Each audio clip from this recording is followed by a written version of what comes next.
Bad Mad Robots, because if you're going to fight for survival in a brutal post-human society, you might as well do it with style. I jumped into the closed beta for just under 2 hours, mostly with full lobbies, but also against some bots. And let me tell you, these bots aren't just filler. Bad Mad Robots is a free-to-play multiplayer shooter where teams of heavily armed robots go head-to-head in fast-paced, ability-driven battles. You've got your classic roles: tank, damage dealer, support, and each hero has its own unique abilities. It's got smooth graphics, a slick sci-fi aesthetic, and just enough neon lighting to remind you that yes, you are indeed in the future. First off, the theming is solid. It's got the high-tech, dystopian, machines have taken over vibe, but with just enough personality to keep it from feeling generic. Hero selection is great. Weapons and abilities actually feel different per hero, no lazy reskins or slightly different gun nonsense. If you pick a tank, you feel like a tank. And if you pick a support, well, we'll get to that. The maps are well designed, with lots of paths to navigate, plenty of verticality to keep things dynamic, and most importantly, spawns are set up in a way that prevents spawn camping. Even if the enemy pushes all the way up, they can't just sit there and farm you. The game modes are straightforward but fun: classic team deathmatch, a control the point mode that actually forces some decent strategy. As much fun as I had, there are definitely a few things that need tweaking. Some areas of the map are way too dark. I'm all for atmosphere, but if I can't see my enemy and I'm just shooting at shadows and hoping for the best. Hero abilities aren't always clear from their icons. You'll want to check what your abilities actually do before jumping into a match, because guessing mid-fight,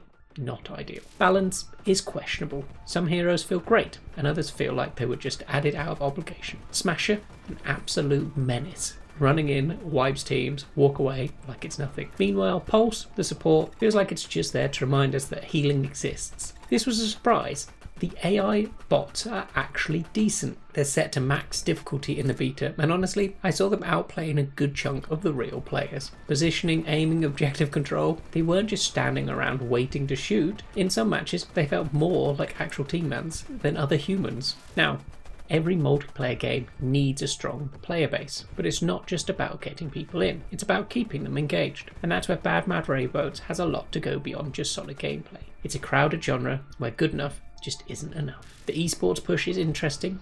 They're talking tournaments, pro level competition, but that only works if the game builds a strong and dedicated community first. Competitive balance, frequent updates, and ongoing dev support are going to be critical to make sure this doesn't just become that cool beta I played once and forgot about. It's got a good aesthetic, well-designed maps, and solid gameplay, but it needs balance adjustments, better ability clarity, and some strong community to make it long-term. For now, the game is still in closed beta, but you can wishlist it on Steam and Epic. If you got into the beta, let me know what you think in the comments. And as always, today we game.